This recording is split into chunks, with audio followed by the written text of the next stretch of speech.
Boa noite, sejam bem-vindos. A estatística tem dado provas de que os Açores mantêm o padrão ao permanecer na cauda do país e da Europa quando se fala de parâmetros sociais. Um quarto da população vive em risco de pobreza. A face visível da pobreza extrema está nas ruas, espelhada no aumento de pessoas sem abrigo. O flagelo tem ramificações na exclusão social, no abandono escolar precoce, no aumento da criminalidade e da violência doméstica e até na perda de 3 anos na esperança média de vida. As desigualdades sociais medem-se também pelos problemas de habitação, pelos baixos rendimentos e pelas expectativas dos mais novos.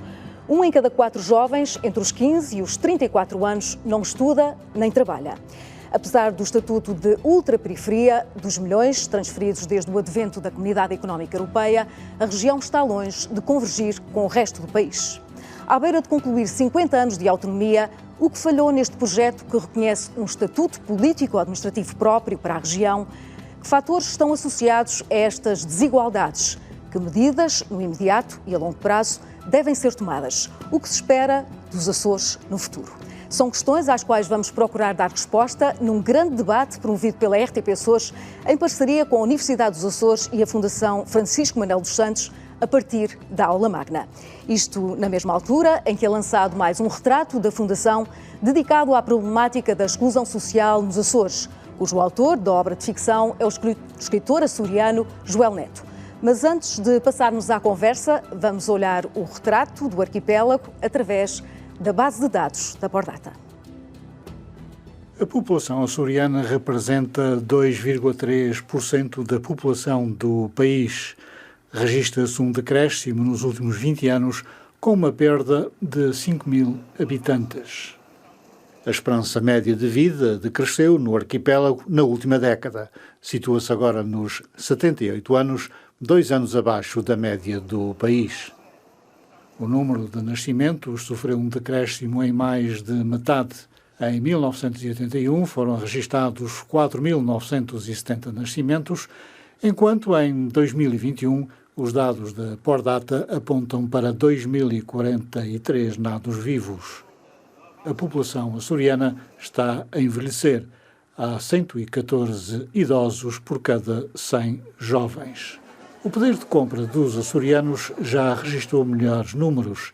É atualmente de 88 para 100 no território continental. No que toca à taxa de inflação, há uma curva ascendente que acompanha a tendência global da subida de preços. A taxa de inflação na região situa-se agora nos 5%. Na habitação vivem 2,1 açorianos por alojamento familiar, enquanto a média nacional dá conta de 1,7 indivíduos por alojamento. Os Açores estão na cauda do país quando se trata de abandono precoce escolar. A taxa de abandono nos Açores é de 27%, muito acima dos 6% no global do país.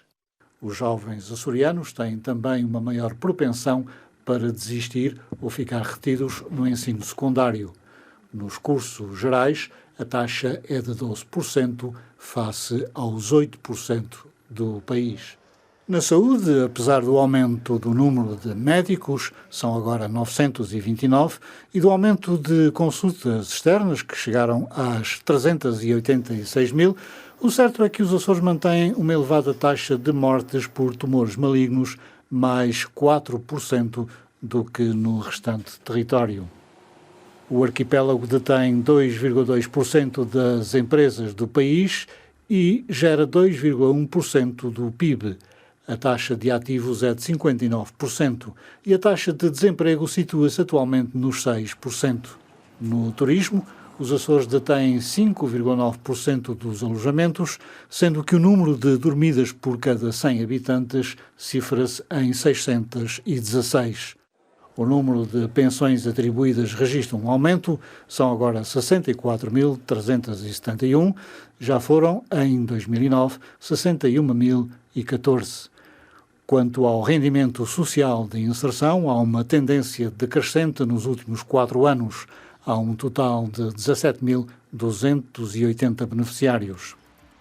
Em 2022, 94% dos agregados da região tinham ligação à internet, um dado acima da média do país. Também nas compras em terminais de pagamento automático, os Açores estão à frente da média nacional. Um retrato socioeconómico dos Açores, com recurso a dados certificados pelo Instituto Nacional de Estatística e pela Fundação Francisco Manuel dos Santos. A Pordata reúne indicadores oficiais de mais de 60 fontes de informação. No tratamento dos números esteve também a diretora deste serviço, Luísa Loura, que destaca as causas que mais pesam nos níveis de pobreza e exclusão social do arquipélago. Eu sou diretora da Pordata e nessa qualidade tive alguma intervenção neste retratar da pobreza, usando dados que este projeto Pordata da Fundação Francisco Manuel dos Santos recolhe e organiza. Portanto, os dados que congregamos para este evento têm a ver principalmente com os principais fatores que estão subjacentes à situação de pobreza na região autónoma dos Açores. E desses gostaria de destacar os que estão ligados à educação. Nós sabemos que os níveis de educação, os níveis de escolaridade são determinantes para a economia e para o bem-estar das pessoas e são esses dados que mais divergem dos dados no resto do país, nomeadamente aqui no continente. Portanto, eu vou destacar os dados da população com ensino superior. A população com ensino superior nos Açores, neste momento, atinge os 16% e em Portugal já está em 24%. Por outro lado, há muita situação de abandono do ensino antes de se concluir o ensino secundário. E esse é um indicador muito discutido, a taxa de abandono escolar precoce, que está em 27% ainda nos Açores. 27% era o valor em Portugal em 2009 e o problema aqui é que Portugal neste momento o continente está com 5,3%. E não há convergência. Há alguma convergência no subuniverso feminino, mas há uma divergência no subuniverso masculino. Portanto, os nossos jovens rapazes abandonam os estudos prematuramente antes de terem o ensino secundário. E isso tem implicações na economia, no poder de compra dos Açores, que é 22% abaixo do poder de compra do continente, e também na esperança de vida, a esperança média de vida, que tem a ver com a qualidade da vida, não é? Da vida das pessoas, apesar de os Açores terem, em termos de infraestrutura de saúde, não estar muito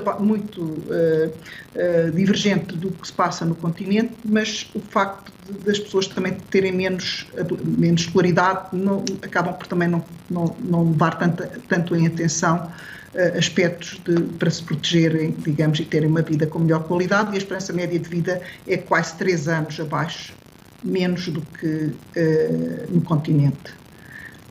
E era isto que eu gostaria aqui de transmitir e espero que o debate seja profícuo e que leve a boas reflexões sobre como se deve, que medidas e o que é que se deve, onde é que se deve principalmente incidir no combate a estas situações de pobreza nos Açores.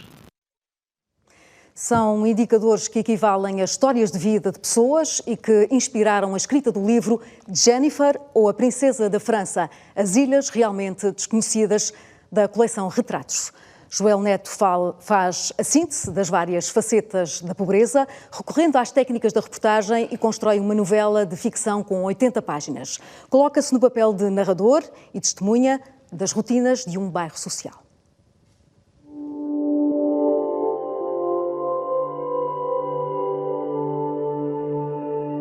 Jennifer é uma criança de 11 anos que assiste no bairro social à degradação humana. Prostituição, droga, violência doméstica, tudo desfila aos olhos da jovem, que mantém, apesar de tudo, um discurso ora humorado, ora desconcertante. De todas estas pessoas, sabe exatamente onde lhes dói. No programa Novo Normal da RTP Açores, Joel Neto tem denunciado os números da pobreza no arquipélago. Esta novela corresponde a uma obrigação de qualquer escritor de não se aliar da realidade. Não conheço denúncia tão direta em que alia arte com sociologia, digamos assim, tão bem como este. É, como eu digo, uma novela inusitada pela sua coragem e pela sua beleza artística. Do seu posto de observação na freguesia da Terra Chã, Joel Neto vai anotando a vida de uma comunidade meio rural, meio desestruturada. É a confluência entre a ficção e a realidade. Acusa diretamente os poderes políticos nos Açores de até quererem perpetuar a situação de marginalidade de uma boa parte da nossa população, aquela que é considerada pobre por todas as estatísticas regionais, nacionais, internacionais, em que os governos não se têm preocupado minimamente em colocar estas pessoas numa situação de cidadania normalizada, isto é, com um emprego, com um salário digno e com o tratamento que qualquer ser humano merece. Jennifer, ou a Princesa da França, editado com o patrocínio da Fundação Francisco Manuel dos Santos, é um alerta à sociedade açoriana para o problema da pobreza e um agitar de consciências num universo onde jorra dinheiro a rodos da União Europeia. São convidados a analisar este retrato dos Açores e a projetar o futuro Walter Furtado, presidente do Conselho Económico e Social dos Açores, Fernando Diogo, sociólogo, professor da Universidade dos Açores e investigador na área da pobreza, Artur Lima, vice-presidente do Governo Regional dos Açores, Andréa Cardoso, que está como ex-secretária regional da Solidariedade Social do anterior Governo Socialista, Joel Neto, escritor e autor do livro que acaba de ser lançado, Anabela Borba, presidente da Caritas Diocesana dos Açores. Foram convidados ainda para estar presentes neste painel os antigos presidentes do Governo Mota Amaral e Carlos César, que, no entanto, declinaram o convite. Começo pelo Joel Neto, escritor, e por este lançamento desta obra. Nesta sua viagem pelos Açores Profundos, se é assim que se pode chamar, e que acabou por transformar numa novela, o que é que encontrou ao ser testemunha junto destes bairros sociais? Bom, eu encontrei aquilo que está no livro e encontrei em mim o desejo de intervir. Há muito tempo que estes números existem, estão publicados, estão divulgados na imprensa, mas nunca houve uma preocupação de sistematização destes números e dizer uma coisa muito evidente, que é todos estes números contam uma só história. Independentemente de um deles ser da pobreza efetiva, no domínio da economia, da outra ser no domínio da educação, do outro número ser no domínio das dependências, do outro ser na esperança média de vida, são mais de 30 índices no domínio das violências, no domínio da família em particular. São mais de 30 índices que nos colocam na cauda do país, e o que estes números contam é uma só história. Não são 30 histórias diferentes. É uma só história, que é a história da indigência, da miséria humana em que vivem demasiados açorianos. E é muito claro para mim que o papel do escritor passa também por aqui, por assinalar a injustiça, por erguer a sua voz contra a injustiça. Foi precisamente isso que eu tentei fazer. Eu sou pai de uma criança recém-nascida, e o meu filho não me vai acusar um dia de me ter calado que nem um rato por receio de intervir. Não pretendo ser nenhum paladino, pretendo dar o meu contributo como creio que outros deviam dar. O Joel faz aqui uma espécie de trocadilho com a obra maior de Raul Brandão, As Ilhas Desconhecidas, dizendo que estas são as ilhas realmente desconhecidas. Por que é que elas são desconhecidas? Do ponto de vista social, porque há intenção de as ignorar? O que é que quis dizer com isto? As ilhas são desconhecidas dos próprios açorianos. E eu creio que se nós recapitularmos um bocadinho como decorreu a produção deste debate, se calhar começamos a aproximar-nos de uma explicação. Como a Marta Silva disse, os 2 primeiros presidentes eleitos do nosso Governo Regional rejeitaram estar aqui presentes. Mas não foi simplesmente assim. Foram convidados ao mesmo tempo, informando-se a cada um deles que era a nossa intenção convidar também o outro.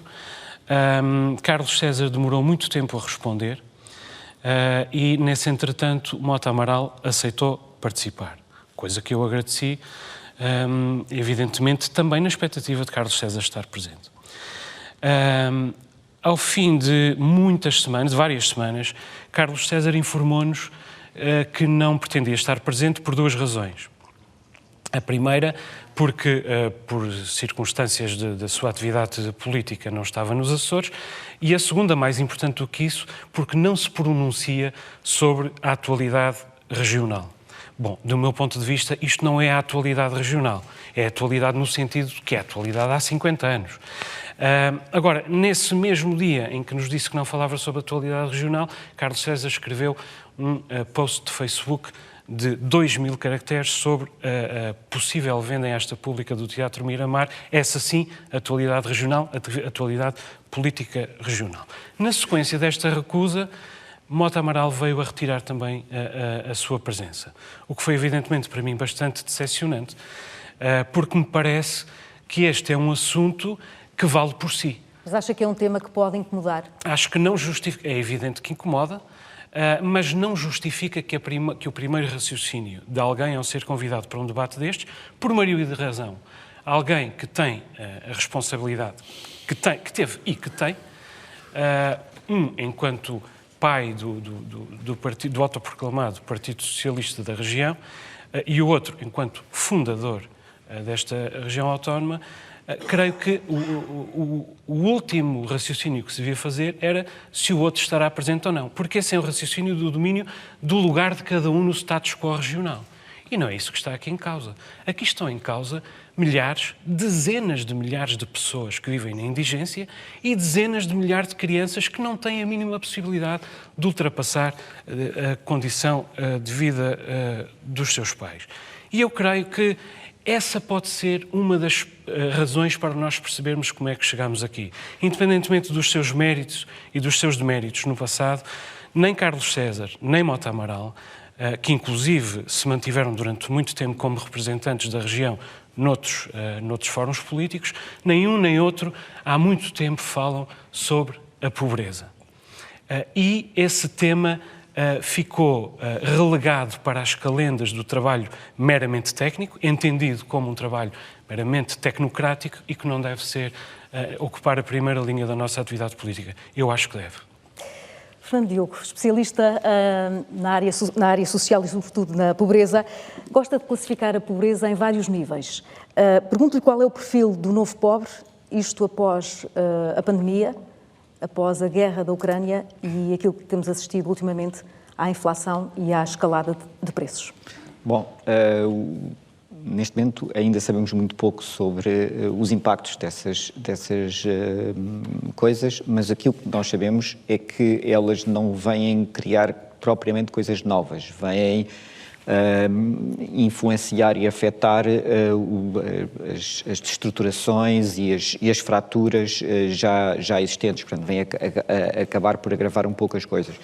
Há um grupo de pessoas que eu designo como os vulneráveis, que estão ali acima do limiar da pobreza, já estiveram em situação de pobreza e funcionam, digamos assim, ao sabor da economia.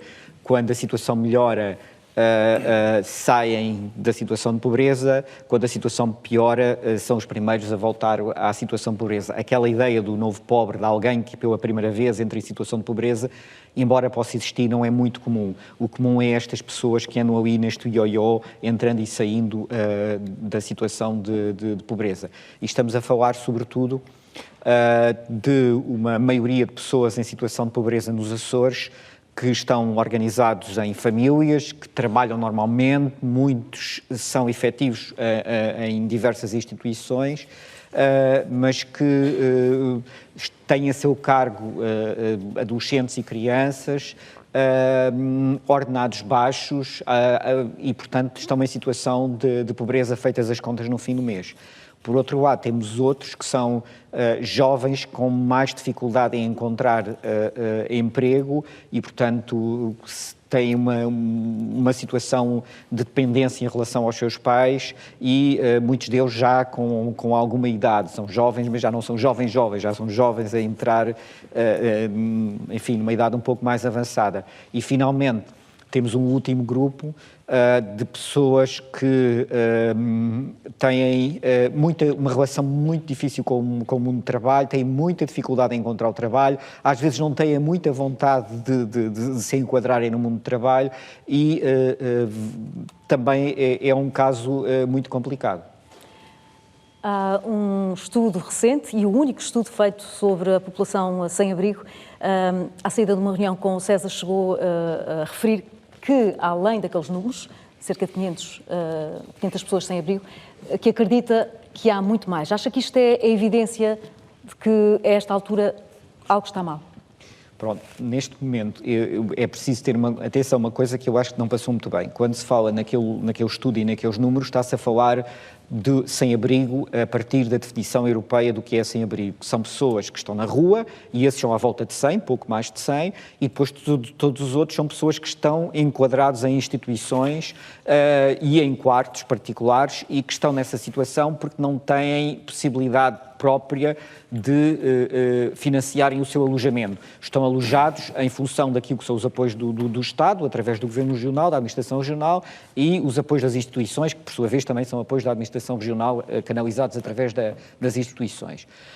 E, portanto, isso é uma primeira questão que é preciso terem atenção. Verdadeiramente, pessoas na rua... Mas estes dados podem servir de barómetro para avaliar a realidade atual em termos de desigualdades sociais? Eu creio que não, porque estamos a falar, no total, de sensivelmente 500 pessoas.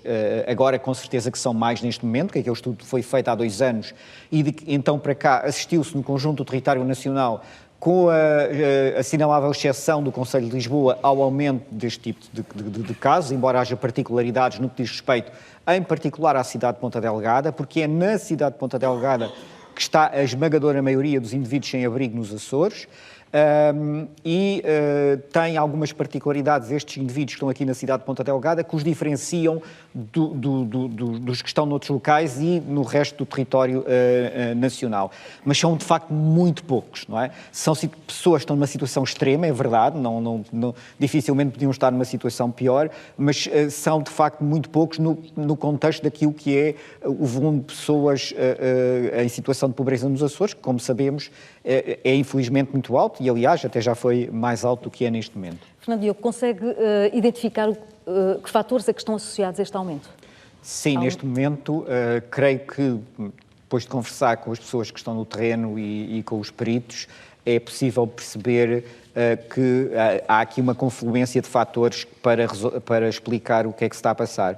Desde logo, uma coisa que a Marta referiu, que é o impacto da conjuntura, guerra na Ucrânia e inflação. Por outro lado, um impacto grande do consumo de drogas sintéticas, que é uma originalidade dos Açores, em particular, melhor dizendo, de Ponta Delgada, mas também no Funchal, e que têm estado a ter um grande impacto para trazer um outro tipo de pessoas sem abrigo para a rua, nomeadamente homens relativamente jovens, mas partilhando com os mais velhos, com aqueles, digamos assim, com os crónicos, uma característica que é, por um lado, ambos têm dependências, só que as dependências variam, nos casos mais álcool, noutros casos mais drogas, mas também, para além da dependência e anterior a esta dependência, problemas de saúde mental graves, que é uma coisa que é muito original dos sem-abrigo, muito particular dos sem-abrigo que nós temos aqui. Anabela Borba, assistimos nas últimas semanas a uma denúncia de que os estoques do Banco Alimentar, e sobretudo aqui em São Miguel, estavam na ruptura. Pergunto-lhe se o aumento de pedidos também tem chegado na mesma dimensão à Cáritas dos Açores e se tem tido problemas de gestão de estoque. Depende, diga primeiro boa noite, Depende de ilha para ilha, a procura tem sido maior nas ilhas de São Miguel, Terceira e Faial, e não se tem constatado tanto nas outras ilhas uma procura dos serviços da Cáritas. É também de realçar que a Cáritas, infelizmente, nem em todas as ilhas tem uma estrutura tão ativa de apoio à comunidade como tem nestas 3 ilhas. E, portanto, provavelmente também não nos procurarão tanto por esse facto. Por outro facto que se associa a este é a baixa capacidade que a Cáritas tem para fazer apoio social de emergência. Falo com base naquilo que é o seu peditório anual, falo com base naquilo que são os apoios da Cáritas Portuguesa para determinadas problemáticas e, portanto, também não estamos, de facto, completamente disponíveis, ou por outra, não temos possibilidades de apoiar todos os casos que nos procuram. Mas, naturalmente, a procura tem sido maior do que a nossa capacidade, embora, até agora, temos conseguido dar resposta. Qual é o tipo de pedidos que lhes chega? São dos mais variados. Em primeiro lugar, a questão da alimentação, que é o mais básico. Depois temos a questão das ajudas técnicas, nomeadamente a questão de consultas ou apoios para dentes, para aparelhos auditivos, algumas questões relacionadas com as questões da saúde. E agora, mais recentemente, já começam a aparecer algumas pessoas com problemas na área da habitação. Mas são sobretudo as questões alimentares e de doença aquelas que têm tido mais impacto naqueles que são os apoios dados pela Cáritas. Estava a falar aí na questão das fontes, onde vão buscar recursos, ao fim e ao cabo. O Fundo de Auxílio Europeu às pessoas mais carenciadas também depende desse fundo? Também dependemos desse fundo, sim. E há algum atraso? Isso está também a prejudicar-nos de alguma forma? Está, naturalmente. Foi feita uma alteração o ano passado para poder minimizar, de facto, o impacto de não ter, de ser de uma forma diferente, de terem sido dados apoios de uma forma diferente, o que na nossa perspectiva até foi melhor para podermos socorrer melhor as famílias e contamos que rapidamente seja restabelecido o novo programa para podermos de facto continuar a apoiar as pessoas que mais necessitam. O que é que devia ter sido acautelado? E temos aqui o Sr. Vice-Presidente do Governo que até poderá responder, porque fez um reforço junto do Banco Alimentar dos Açores. Posso responder a várias coisas, já, Sra. Engenheira. Exatamente. Se terá sido também, se haverá também essa necessidade desse reforço financeiro por parte do Governo Regional? Nós contamos com ele. Neste momento não fizemos ainda esse apelo, porque temos estado a organizar a casa sabendo sempre que os recursos são escassos, não são só escassos na Cáritas, são escassos em todas as instituições e calculo que no Governo também, e também é preciso que, estávamos agora, como sabe, acabou ontem o nosso peditório anual e, portanto, vamos também chegarmos à frente dentro daquilo que é possível e não podemos estar só dependentes do Governo. A solidariedade, eu estou aqui a representar uma instituição da Igreja Católica e, portanto, nós também contamos com o apoio de empresas, com o apoio de particulares, que são também nossas fontes de financiamento e, portanto, não podemos estar só dependentes do Governo e essa não é, de facto, a política da Cáritas estar sempre de mão estendida ao Governo. E, portanto, eu conto com os apoios do Governo, mas nós não temos que estar sempre a mendigar e a pressionar, porque sabemos que as exigências também são muitas. E apesar das dificuldades económicas que atravessam as famílias, também da classe média, não é? Como é que esses peditórios decorrem? Há reflexos também desta crise? Olha, neste momento, para lhe dizer a verdade, não sei como é que correu o peditório. As ilhas têm todas características diferentes e, infelizmente, nem todas se conseguem dinamizar no sentido de fazerem peditório de rua. Sei que a Terceira faz peditório de rua e, portanto, aí é sempre mais fácil angariar mais fundos.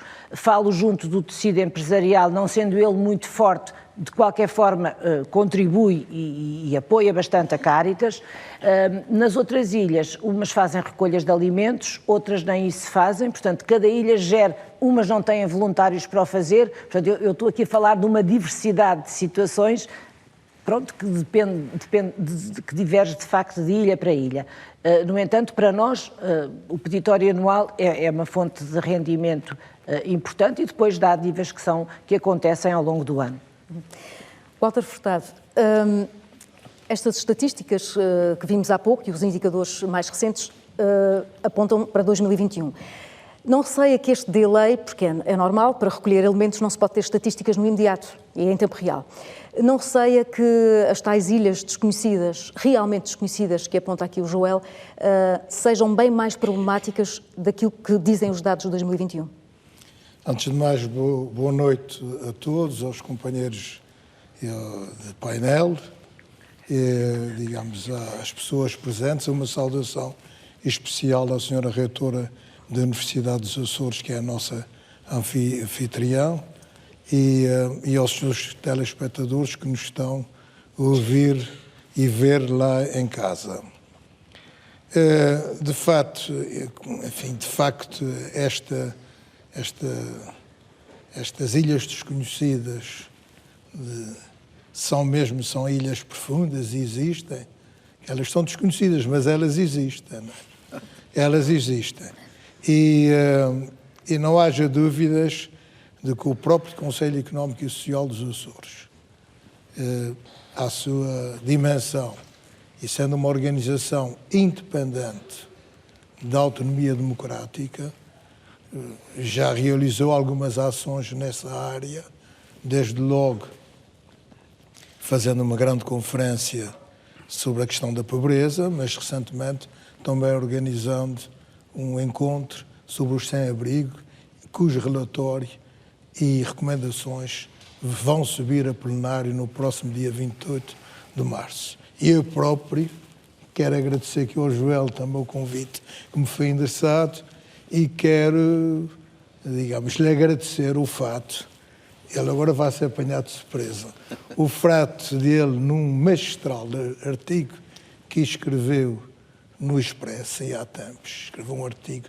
fantástico, ter dito lá que isso era que de facto a pobreza, ele repetia aquilo que disse, e até era uma coisa assim um bocado estranha, que uma das poucas pessoas que liderava e que falava na pobreza era um banqueiro, não é?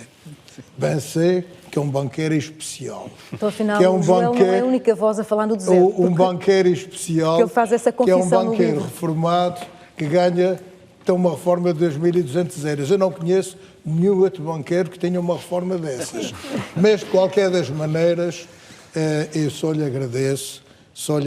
E, de facto, essas ilhas são desconhecidas, mas começam a ser retratadas. Desde logo começamos a ter alguma informação estatística e, de facto, isto é um tema que ameaça nos Açores ser estrutural, eu diria quase secular, porque ciclicamente os Açores, infelizmente, em todos os indicadores, e que já foram muito bem aqui apontados, e eu costumo referir um que para mim tem grande importância, que eu venho há anos a acompanhar, que é o Índice Sintético de Desenvolvimento Regional, que é construído a partir de 3 componentes e que envolvem 65 indicadores aplicados a 20 sub-regiões portuguesas.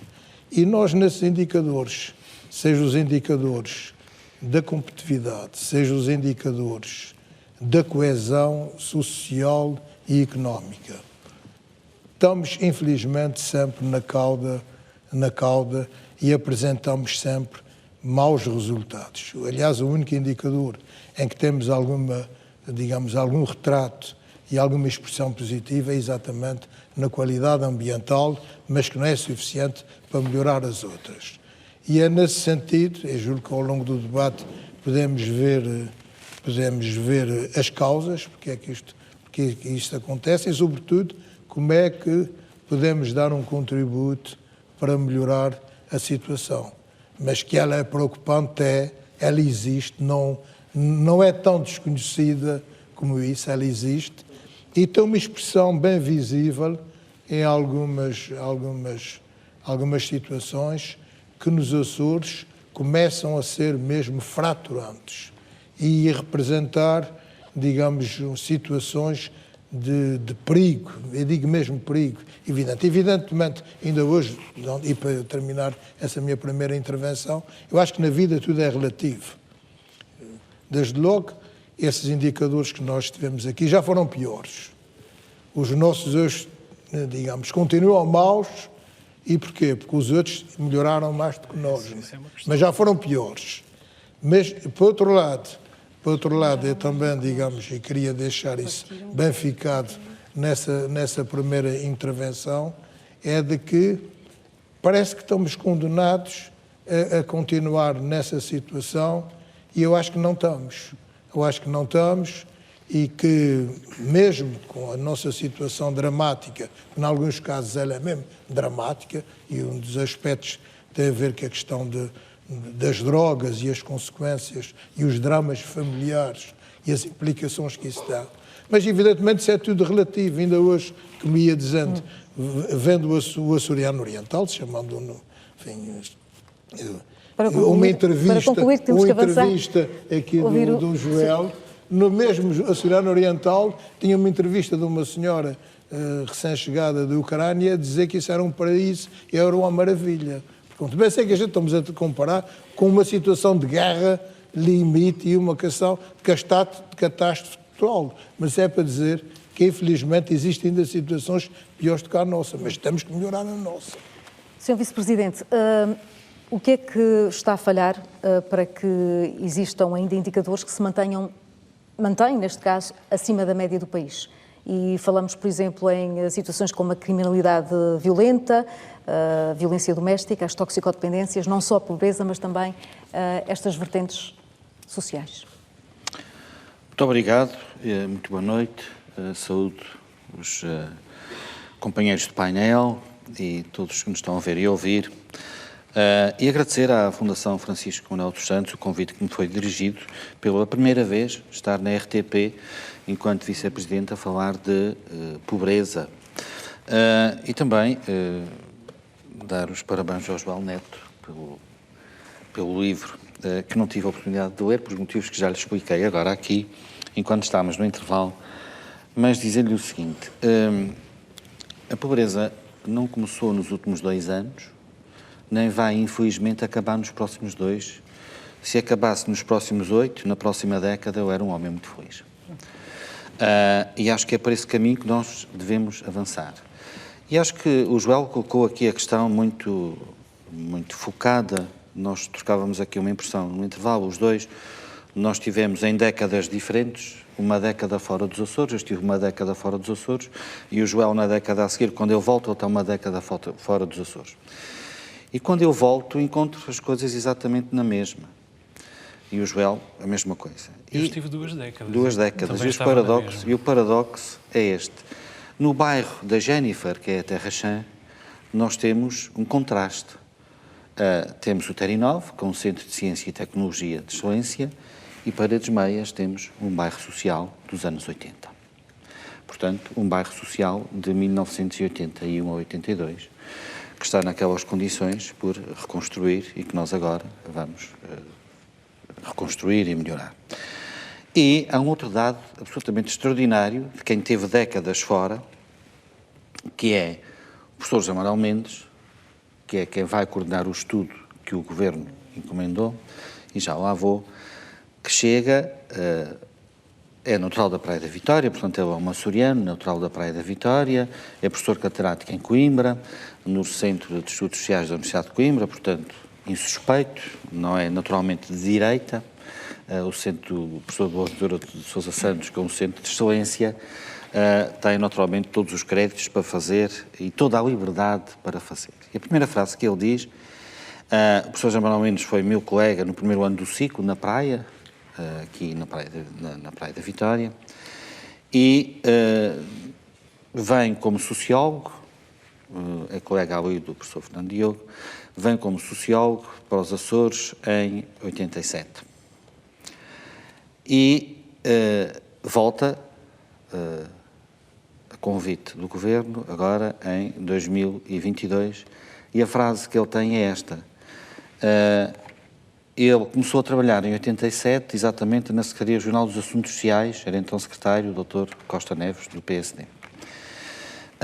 E a frase dele é esta, 37 anos depois, eu venho encontrar os mesmos territórios de intervenção prioritária. Ou seja, 37 anos depois, estava tudo na mesma. Já que E referiu é aí essa a questão- entorse. E são já que essas referiu aí a entorses questão ou do estudo, entropias. Diga. Já que referiu aí a questão do estudo, que foi encomendado à Universidade de Coimbra, gostaria que referisse aqui quais as razões porque este Governo sentiu a necessidade de revisitar a estratégia de combate à pobreza e exclusão social, que estava delineada para uma década. Sei que já respondeu na Assembleia, mas... Uma mentira muitas vezes repetida acaba por ser verdade. E para esclarecermos isto de uma vez por todas, a estratégia o PS regional. diz que a estratégia foi suspensa. O PS e a comunicação social. O Governo de Coligação diz que não. Portanto, esclarecemos. PS e a comunicação social. E, portanto, é preciso todos aqui assumirmos as nossas responsabilidades como mãezinhos, como se costuma dizer, não é? Como pessoas, cidadãos honrados, porque nós estamos aqui para... Eu não vim para a política, eu vim para a política, tinha 43 anos e, portanto, não vim aqui para ser diabolizado, como às vezes se faz e se faz aí todos os dias. Mas qual foi a razão A estratégia não está a estratégia? suspensa.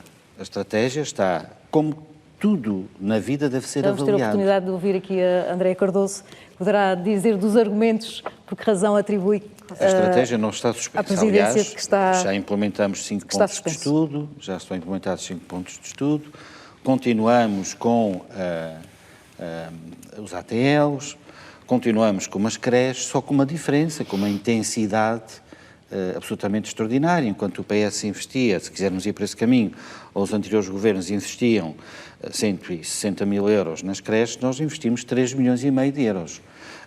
E, portanto, em 2023 ninguém nos Açores paga creche e agora estamos numa luta tremenda para aumentar o número de vagas em creche, que é isso que interessa, porque só se vence a pobreza, a prostituição, a marginalidade, a violência doméstica, a criminalidade pela educação. E a educação começa muito... a educação não começa aos 6 nem aos 7 anos, começa aos 3 anos, ou mais cedo até. E, portanto, o professor José Manuel Mendes disse isso. Essa estratégia está a ser avaliada, não foi interrompida, não foi suspensa, isso é redondamente falso, alguns indicadores... Aliás, se lembram, e vou dar aqui uma nota ao Joel, que é, em 2013, há quem fale de pobreza nos Açores há muitos anos. Eu, em 2013, fiz uma intervenção no Parlamento sobre pobreza, citando, aliás, várias frases do professor Fernando Diogo. Em 2018, fiz uma intervenção no Parlamento sobre a estratégia regional de combate à pobreza. Em 2019, fiz outra intervenção no Parlamento. Portanto, Joel, eu ponho o dedo na ferida na pobreza há muitos anos.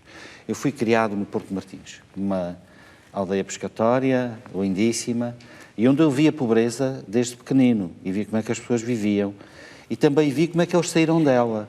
Hoje, os da minha idade, eu sei como é que eles saíram da pobreza.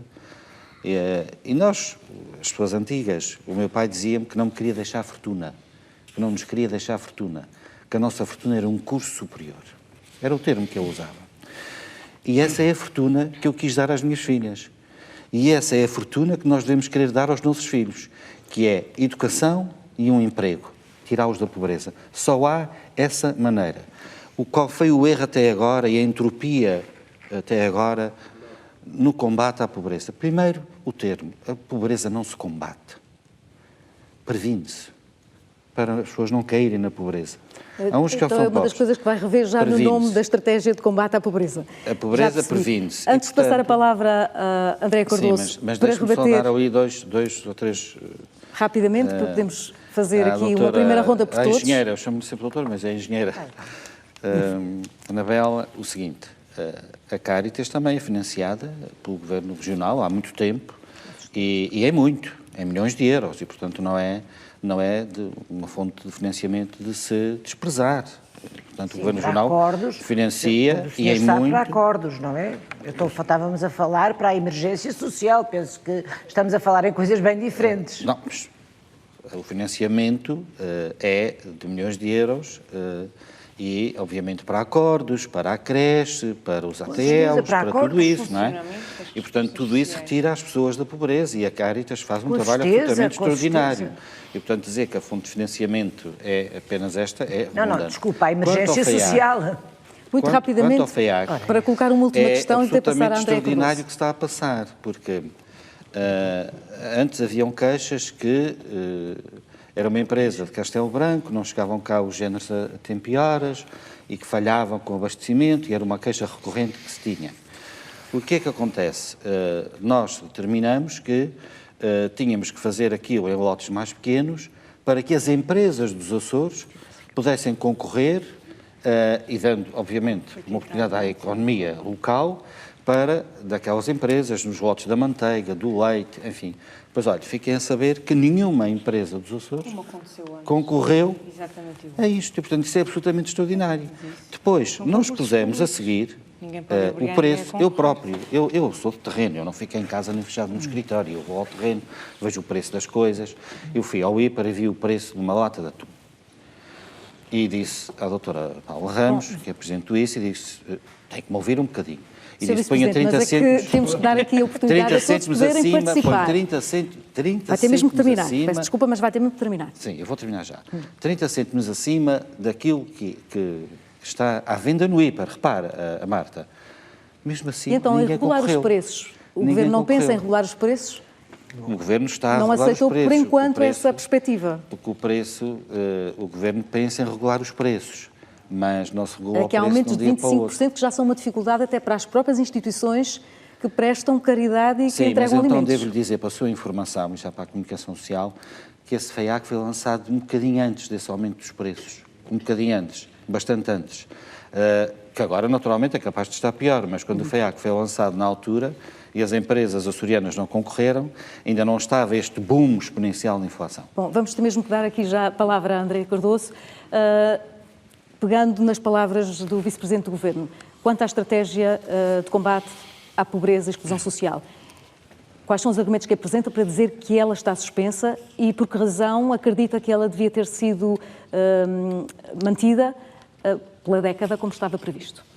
Muito boa noite a todos, aos colegas de painel e naturalmente àqueles que aqui se deslocaram para assistir a este debate e a todos os que em casa vão ter a oportunidade de partilhar connosco o serão sobre um tema que é tão importante.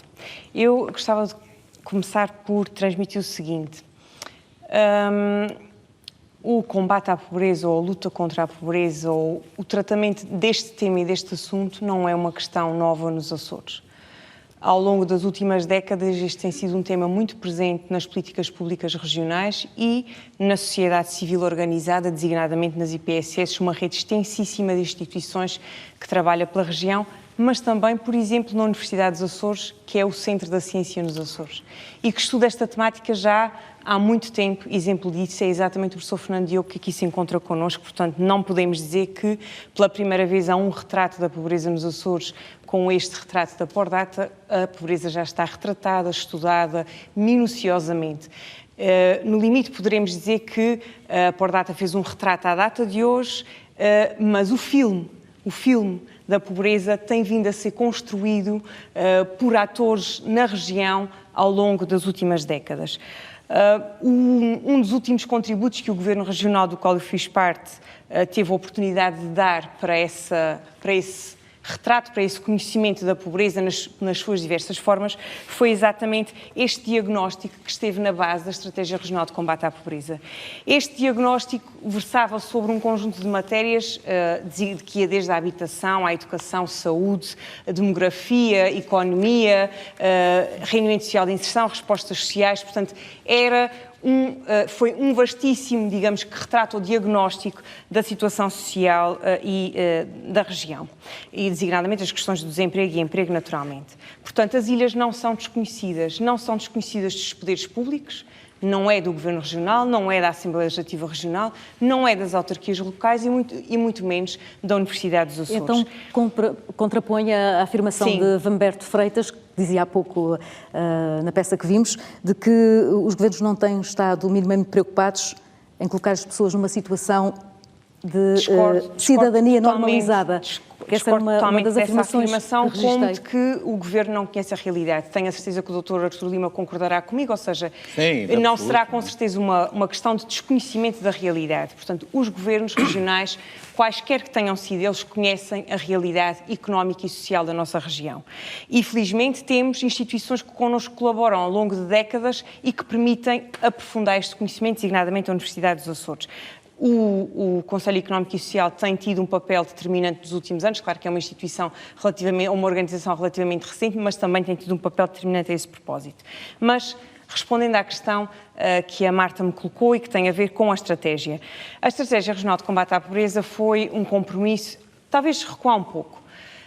O combate à pobreza em Portugal sofreu uma alteração muito profunda e houve um marco no combate à pobreza no país no final da década de 90. Eu não estou a associar isto diretamente aos governos do Partido Socialista, eu estou a falar do país. Ou seja, no país houve uma alteração no combate à pobreza no final da década de 90, com os projetos de luta contra a pobreza que vieram trazer uma abordagem diferente do combate à pobreza no nosso país. Na altura, o Comissariado de Luta contra a Pobreza, que trouxe aqui inovação em termos da abordagem à pobreza no país. Associado também ao rendimento social de inserção, que é uma medida que vem sendo vilipendiada ao longo dos anos na abordagem que os vários partidos políticos que vêm fazendo a este tema e no uso que se tem feito, quanto a mim, mau uso dos números e das pessoas que estão por detrás destes números. No início deste século, evidentemente que, ou melhor, já na segunda década deste século, foi-se percebendo que os projetos de luta contra a pobreza foram importantes, foram assimilados, mas que os problemas sociais não são estanques e era preciso uma abordagem diferente. E nessa abordagem diferente surgiu esta ideia de concebermos uma estratégia regional de combate à pobreza e exclusão social. Iniciámos um diagnóstico em 2017, que foi concluído em 2018 e que teve o contributo de vários departamentos do Governo Regional, também do professor Fernando Diogo e de outras entidades, e que, no fundo, compilamos aqui um conjunto de informação e apontamos pistas para aquilo que podia estar na base deste problema estrutural da nossa região. Com base neste diagnóstico, que percorreu todas as ilhas, ou seja, não foi só uma questão de levantamento estatístico, houve também reuniões em todas as ilhas com autarcas, com associações, no sentido de perceber exatamente, em profundidade, de que forma é que podíamos responder melhor a esta situação. Então não estava feito o filme? Foi sendo feito o filme ao longo dos anos, mas é um filme que nunca acabará. Eu diria que é uma série... É uma série com muitos episódios e que se constrói com a realidade dinâmica. Estamos a ver agora a questão das novas substâncias, exatamente, das novas drogas, que colocam desafios novos a este governo, que o governo anterior não teve. Mas, doutora Andréia, eu não sei se me permite, era só... Muito rapidamente. Eu queria concordar com a doutora Andréia Cardoso quando diz que no final da década de 90, e eu reconheço isto... ao engenheiro António Guterres, que realmente olhou para a pobreza e o RSI como uma medida que depois não foi diabolizada, mas foi abusada, talvez. E queria reconhecer isso ao engenheiro António Guterres, mas queria também lembrar à doutora Andréia Cardoso que a Estratégia Nacional de Combate à Pobreza foi implementada... Não existe. A Nacional até foi em hoje. 2000. Não existe até hoje, em 2000 Presidente. E tanto... Lamento. Não, 2000 existe. Reconhecido pelo Sr. Presidente da República. Que a Informação Regional também transmite, a informação que eu tenho nacional. É que houve esta estratégia foi pioneira nos Açores. Houve um Plano Nacional de Ação para a Inclusão. Foi, e a confusão será certamente essa. Houve um primeiro Plano Nacional de Ação para a Inclusão, que não é uma estratégia regional de combate à pobreza, aliás, foi reconhecido pelo Sr. Presidente da República a quando do lançamento da nossa estratégia, da estratégia regional, que era a primeira do país e que o país devia seguir a região autónoma dos Açores e lançar uma estratégia regional de combate à pobreza. Para terminarmos esta ronda, queria só colocar vou dar três questões. Porque a suspensão, porque é que eu, e não sou só eu, as instituições que estão no terreno também o poderão confirmar, se houver dúvidas de que esta é uma leitura do Partido Socialista, que não é. A estratégia regional está suspensa na medida em que foram definidos 5 territórios prioritários, planos de ação para estes territórios. Os que existiram terminaram em 2021, não foram renovados, não foram feitos outros, portanto... Nesses 5 polos não há plano de ação específico para esses territórios. O plano de ação bianual, que é o que operacionaliza a estratégia, terminou em 2020, foi avaliado nesse ano, o relatório foi entregue e não há novo plano de ação. O Conselho Coordenador nunca reuniu, o Conselho Científico nunca reuniu. É por isso, Sr. Vice-Presidente, que eu afirmo que a estratégia está suspensa. O que interessa é que, de facto, a pobreza não pode ser, ou seja, trabalhar e lutar contra a pobreza não é suscetível de interrupções. E daí o nosso alerta, e o alerta que eu já tive a oportunidade de fazer várias vezes, não interessa que seja esta estratégia ou seja seguida exatamente a mesma metodologia. Não vai ser, isso posso lhe garantir. Nós queremos avançar porque é necessário também abordar as causas e aqui temos falado muito na questão da educação. Até gostaria... Educação, mas não só. E não só. Mas foi um dos pontos aqui destacados pela diretora da Pordata e queria começar por perceber, junto da Anabela Borba, que é outro paradoxo, se junto daquela população mais carenciada, mais fragilizada, se denota quando há esta aproximação às instituições que de facto há estas disparidades e que elas resultam de baixos recursos ao nível da educação, ao nível do ensino. Com certeza. Se há um paralelo. Acho que infelizmente os nossos baixos níveis de educação não nos têm proporcionado o quebrar estes ciclos de pobreza, o não valorizar a escola, o não dar importância às aprendizagens, pela família, é um handicap negativo, muito negativo para os nossos jovens.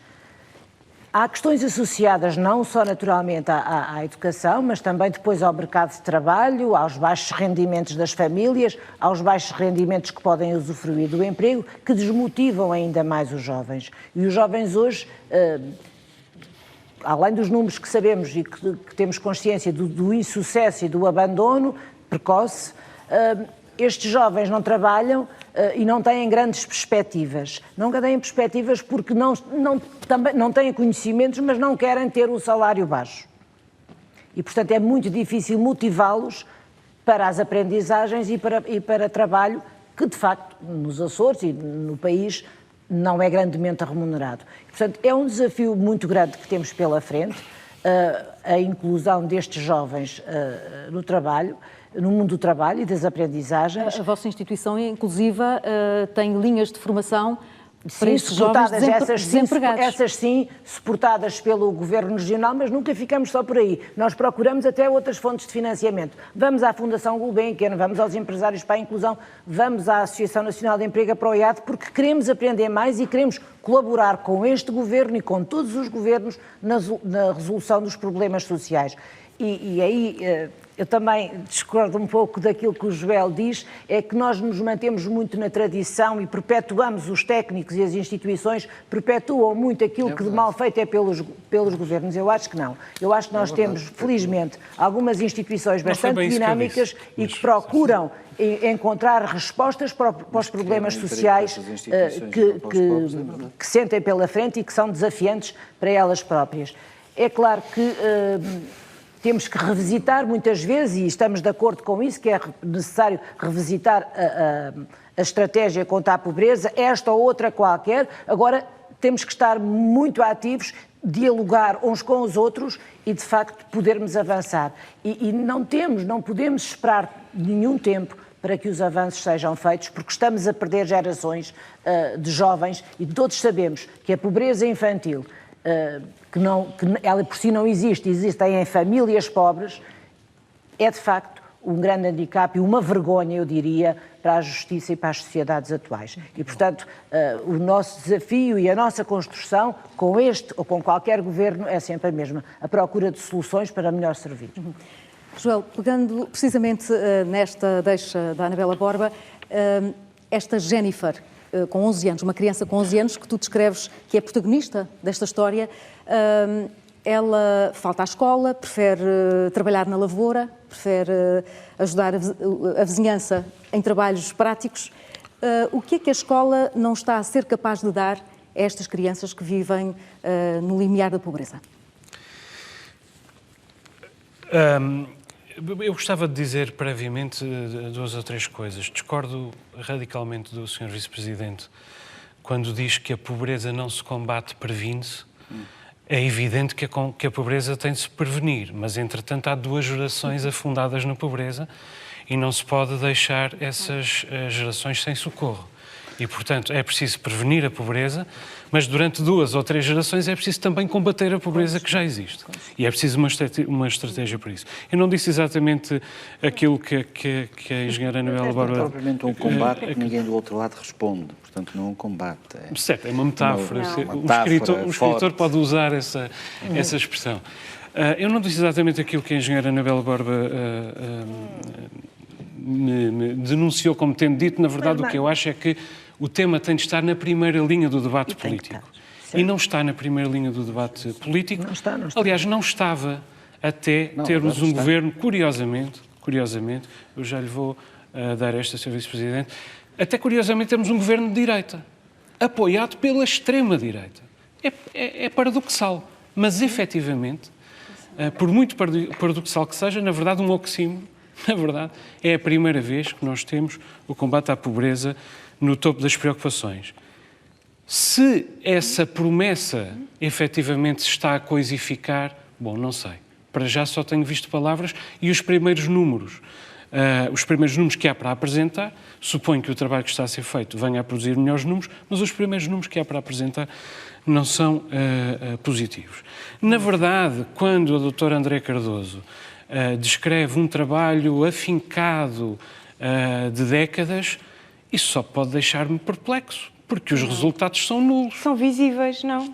Doutora André visíveis. Os resultados estão todos aquém das médias nacionais. Quer dizer, nós evoluímos em todos os sentidos. Sim, convergimos em todos estes sentidos que foram Convergir não é bem referidos. evoluir. Convergir não é bem evoluir. É aproximar-nos daquilo que são as metas nacionais. É evidente que quando nós vimos de uma distância muito longa e atiramos milhares de milhões de euros da União Europeia e da República para cima do problema, é evidente que algum caminho vamos fazer. Mas o facto é que continuamos a léguas em todos os indicadores das médias nacionais. Note bem, as médias nacionais já são trágicas em muitos sentidos.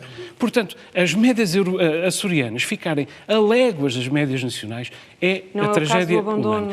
Eu digo, vamos ver, o caso da educação. Na educação, nós temos 27% de abandono escolar. Verdade. É mais do triplo da média nacional. É mais do quádruplo da média nacional. Mas não é só isso.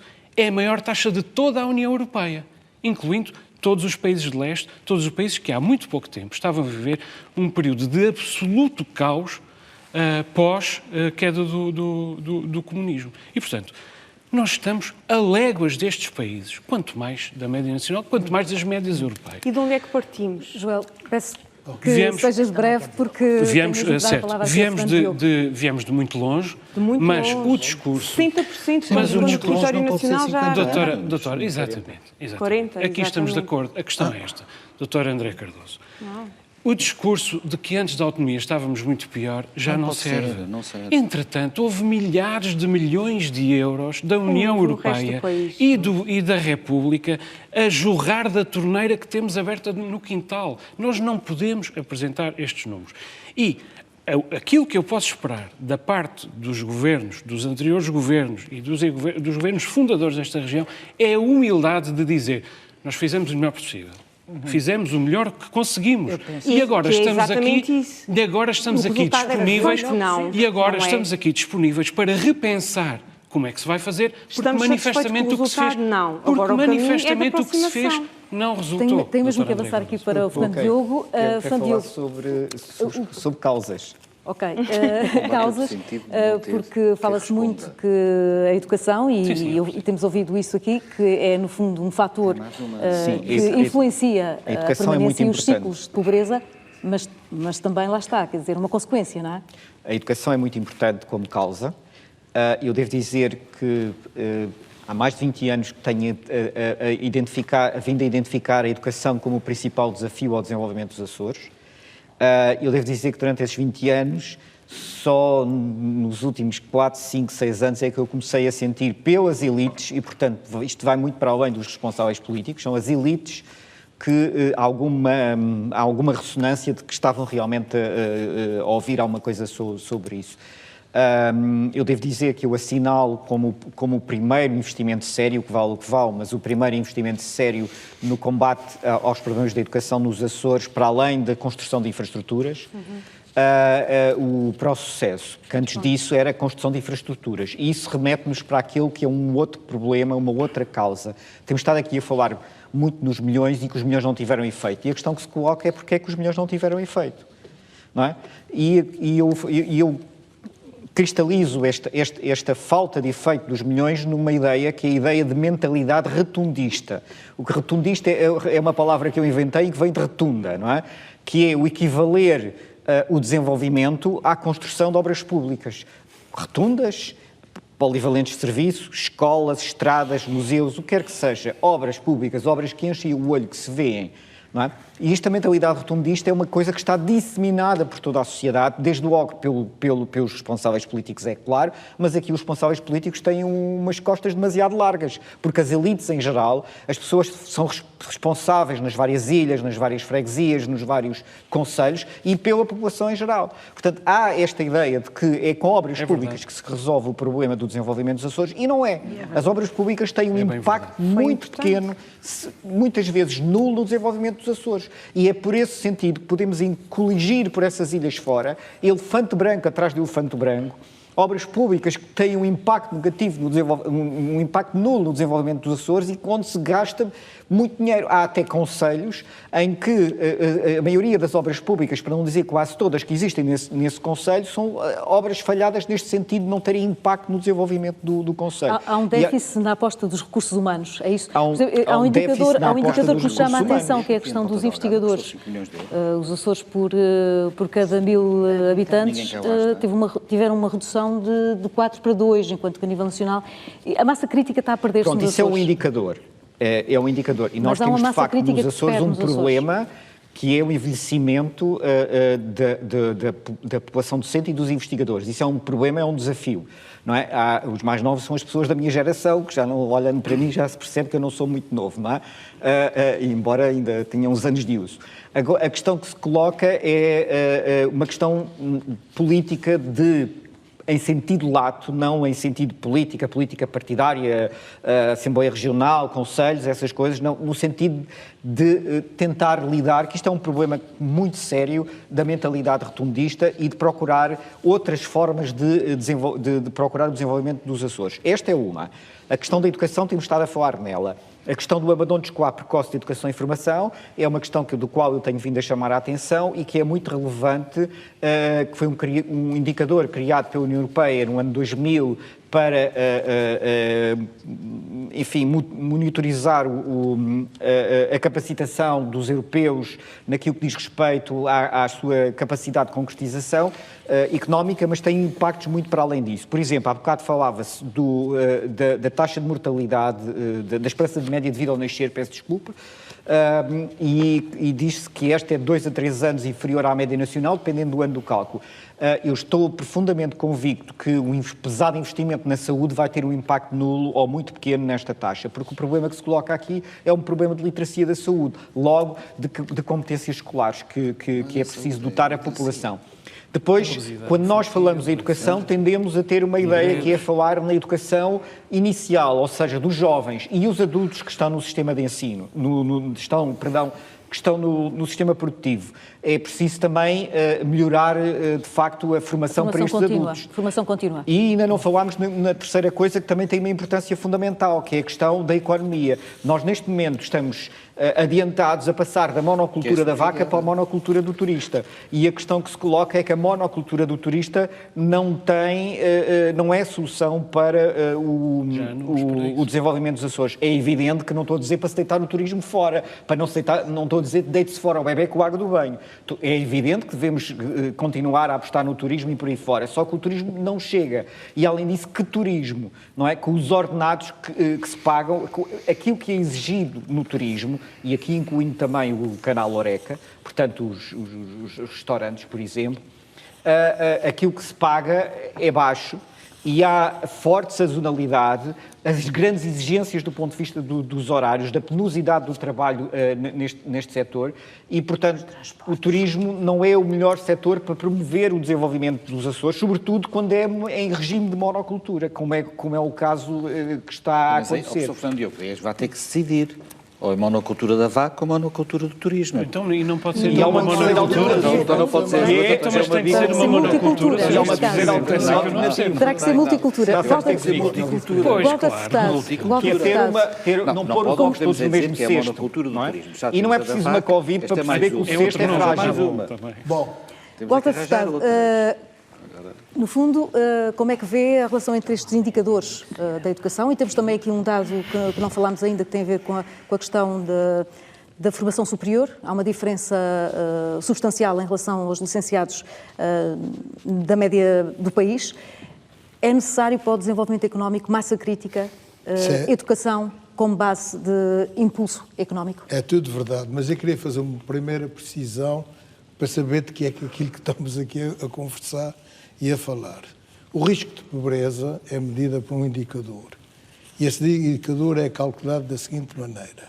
É considerado uma família pobre um pobre todo aquele que tem menos de 60% do rendimento de um adulto equivalente. Por conseguinte, uma pessoa que tenha 60% do rendimento do adulto equivalente é classificado de acordo com essas estatísticas como sendo pobre.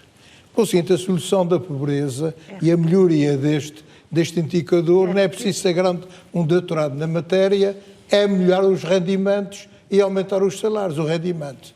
Outra coisa, mas o problema dos Açores é um problema mais grave, que não é só um problema de rendimento. Admito que os rendimentos são demasiado baixos nos Açores. Sim, são os demasiado rendimentos baixos. são baixos. E porquê é que são baixos?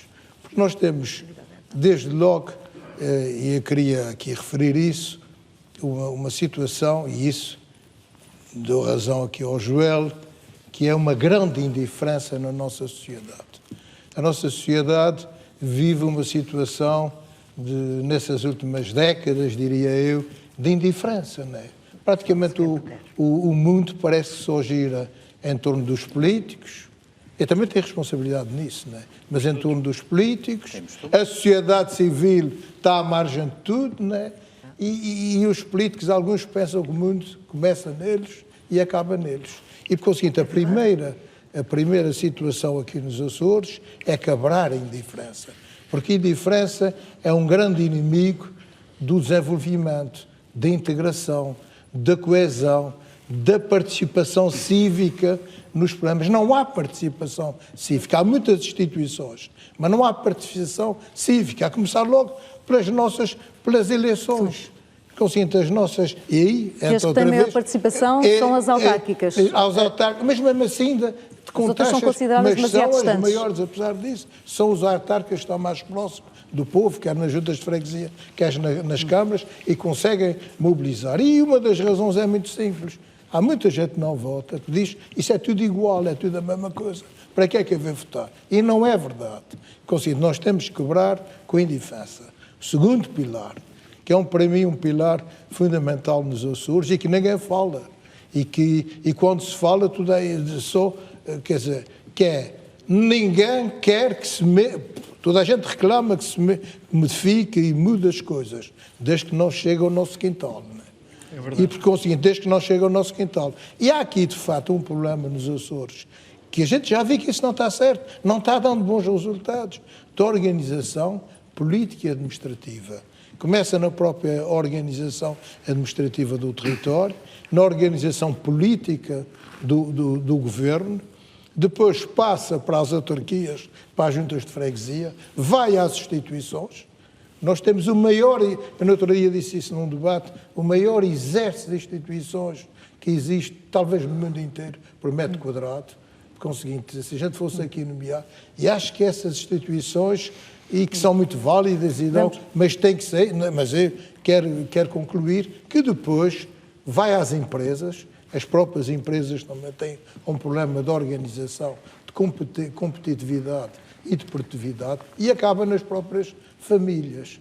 Conseguinte, está aqui um problema de organização nos Açores, e nós temos que pôr isso em cima da mesa, porque sem cidadania, sem, digamos, as pessoas participarem na resolução dos seus próprios problemas, deixarem para os outros resolver, e sem nos organizarmos, se não temos aqui uma sociedade organizada, perceba bem quais são os problemas, que discuta as soluções, dificilmente, a gente daqui a 50 anos, ou talvez uma menina mais nova do que a senhora, naquela altura, ou outra qualquer, e eu já estou no outro mundo, voltamos a estar estamos a falar aqui outra vez a falar falar da disso. pobreza, porque isso é um problema secular e estrutural nos Açores, com o problema das taxas. É verdade que isso houve alguma, digamos, evolução.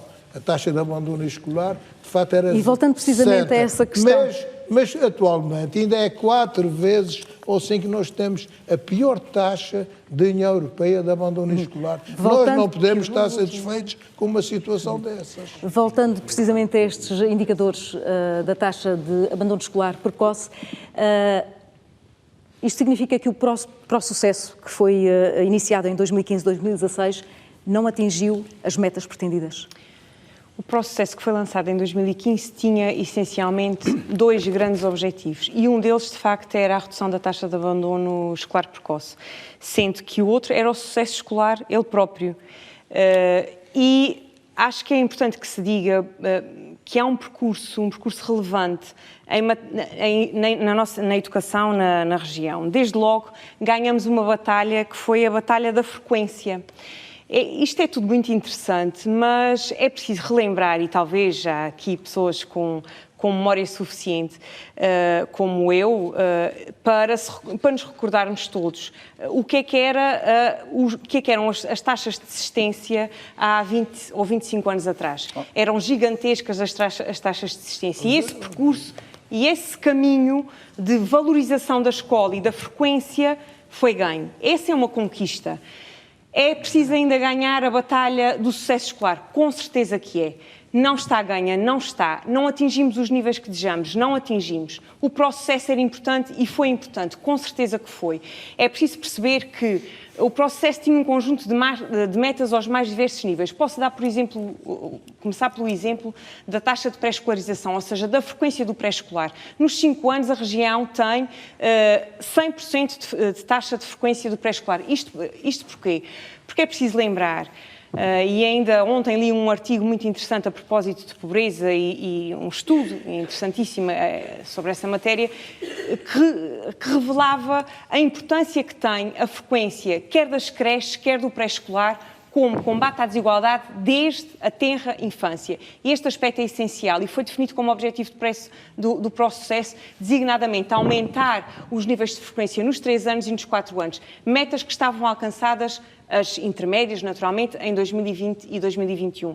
Outro aspecto que também é muito importante, a taxa de retenção e desistência, a redução dessa taxa nos vários níveis de ensino, objetivo alcançado até 2021.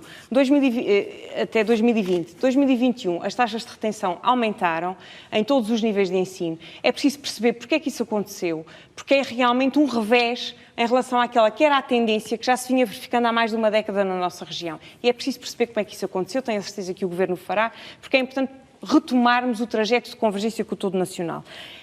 Há insucessos nesta matéria, com certeza que há, mas há um progresso, há um caminho que é o caminho, acredito eu, com ajustes nas políticas públicas, com ajustes aos mais diversos níveis vamos conseguir atingir. É preciso lembrar que, por exemplo, ao nível do abandono escolar precoce, foi definida a nível europeu a taxa de 10%. Nós ficamos agora com 27% face ao aumento no último ano, de 3 pontos percentuais. Estamos um pouco mais longe, mas acredito que este é um caminho que seja possível retomar.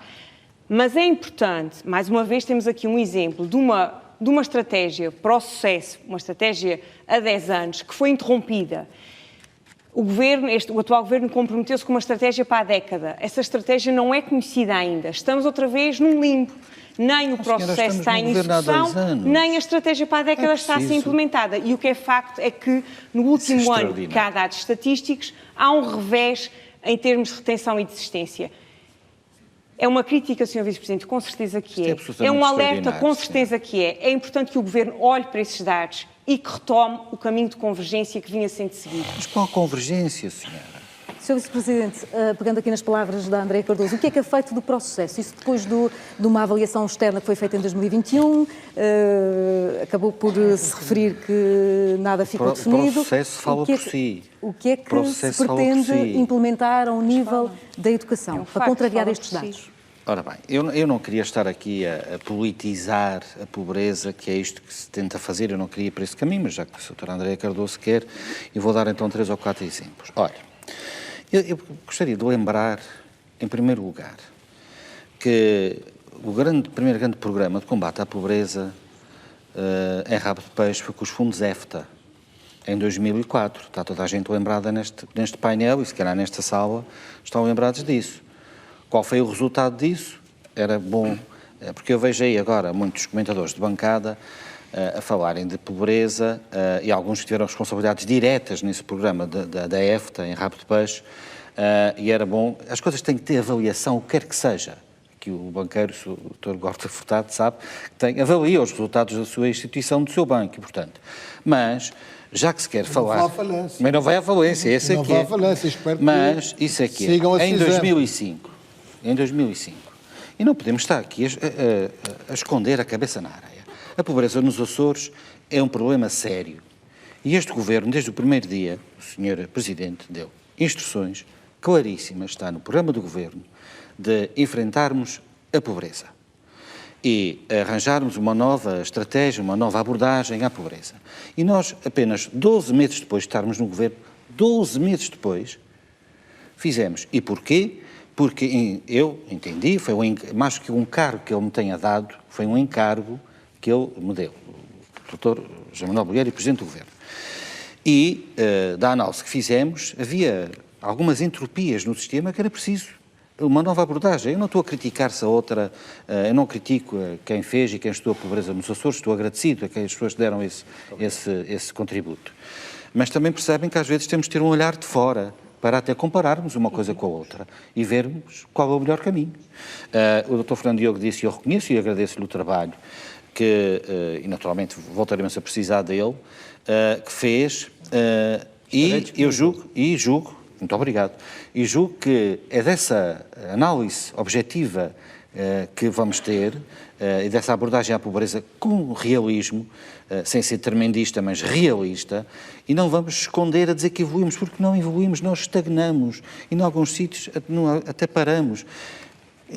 Estamos aqui na Universidade dos Açores. Ou então evoluímos devagar demais. Ou devagar demais. Estamos aqui na Universidade dos Açores. Quem me conhece, sou muito transparente e muito frontal nas minhas observações e por isso também tenho, como diz um estimado amigo meu, tenho uma legião de admiradores. E, quer dizer, a Universidade dos Açores deu o contributo que era necessário. Eu um bocado dava aqui o exemplo ao Joel, estávamos aqui na conversa, deu o impulso, o push necessário à formação superior nos Açores que se esperava dela. Deu? É uma pergunta, é retórica, é uma pergunta, mas temos que avaliar se sim, se não, qual é o caminho. Já discuti isso com a senhora reitora, numa conversa muito franca, muito aberta, até porque começamos agora, e pela primeira vez, a fazer uma visita pelos 3 polos, para dinamizar os 3 polos. Já fizemos 2 polos, vamos fazer o próximo agora, mas não posso dizer que está tudo bem. Quer dizer, eu estou no Governo há 2 anos, eu sinto uma ansiedade diária,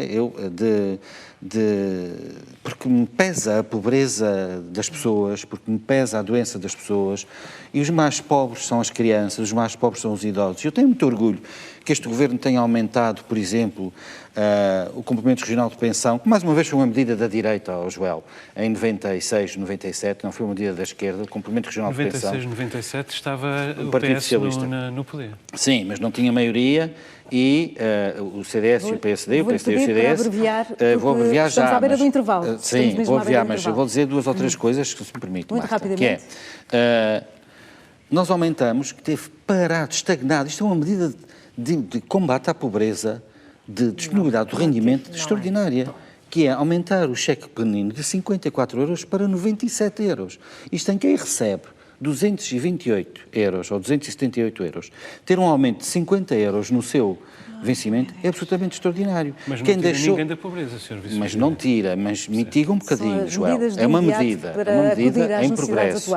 E a creche gratuita tira 200 euros a cada família que tem um filho na creche. Portanto, é outra medida que permite às famílias enfrentarem melhor a pobreza. Mas há aqui 2 dados que eu quero dar. Muito rapidamente, depois vamos falar na segunda parte das soluções estruturais e de fundo. Por isso peço-lhe que seja rápido e breve. Índice de Gini. era em 2005 37. 10 anos depois, em 2014, 2015, era 37,3. Manteve-se, aumentou até ligeiramente, se quisermos ir aos números. E em 2017 era 37,9, ou seja, quase em 2 décadas, este índice, a mesma coisa. A taxa de risco de pobreza, então, portanto, se quisermos, e portanto, quando se vem... os argumentos de medidas estruturais para a segunda parte. Vamos ter que fazer aqui uma pausa para ir para intervalo. Estamos a analisar os dados e os indicadores que traçam o retrato dos Açores do ponto de vista económico e social. Vamos a um breve intervalo. Até já.